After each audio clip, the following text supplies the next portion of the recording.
Hey guys, if you missed last week because of Valentine's Day, we missed you. Hope that you had an awesome night, and we hope to see you tonight for part 3, our final part of this month's discussion series. You Can't Teach Hunger, and I would really encourage you to come tonight. It's going to be a little bit different than normal, so I would encourage you to come on out. We hope to see you. But if you did miss last week, this is the recap. So just to bring you up to speed, we've been talking about this whole concept of you can't teach hunger, but we're trying to inspire to be a kind of people who are hungering, but hungering for what? The Bible says this. This is our main passage, Matthew 5, verse 6. Blessed are those who hunger and thirst for righteousness, for they will be filled.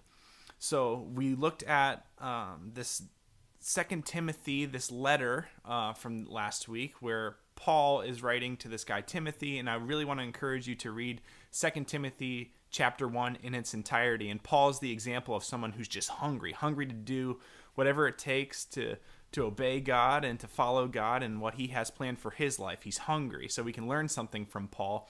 But some of the things that we learned last week and we discussed was this. First, hunger doesn't seek comfort nor shy from adversity.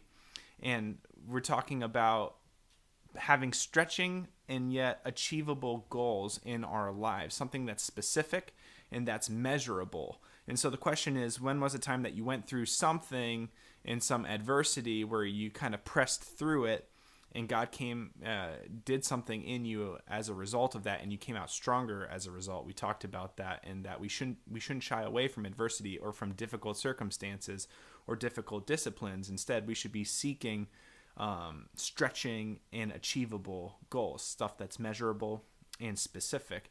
And then the second thing we talked about was hunger. It grows with improvement. So the question is, right now, how are you improving in your relationship with Jesus? Because I think it's all too often easy for us to focus on where we are lacking. And we were talking last week, I'm just so glad that the message of Jesus is one of a victory, of a win. It would be weird if these people were motivated by sin, someone like Paul, where sin and evil and suffering is in the world, and that was all the focus. But it seems that the focus is always on how Jesus, he has conquered all of that he has won, that he's victorious. So in general, someone who's hungry, we talked about how hunger, it identifies the wins. It's easy for you to look and see where you're failing, but let's be honest, where are you winning? How is God using you, and where are you winning? Where are the wins in your life? So what are some current wins in your life? And we talked about that. And I was encouraged last week to hear people say, not in a wrongful, prideful way, but in a thankful to God kind of a way, identifying how they've had wins in their life, how they're following Jesus and nailing it. And if you're coming to the table and you're coming every week and investing in that community, even just by being there, that's a win. And we want to encourage you to have more wins in your life. And so last week we launched a sign up for Serve 6. That's going to start in March, where you can get involved on a team at the table and serve and be a part of what God is doing.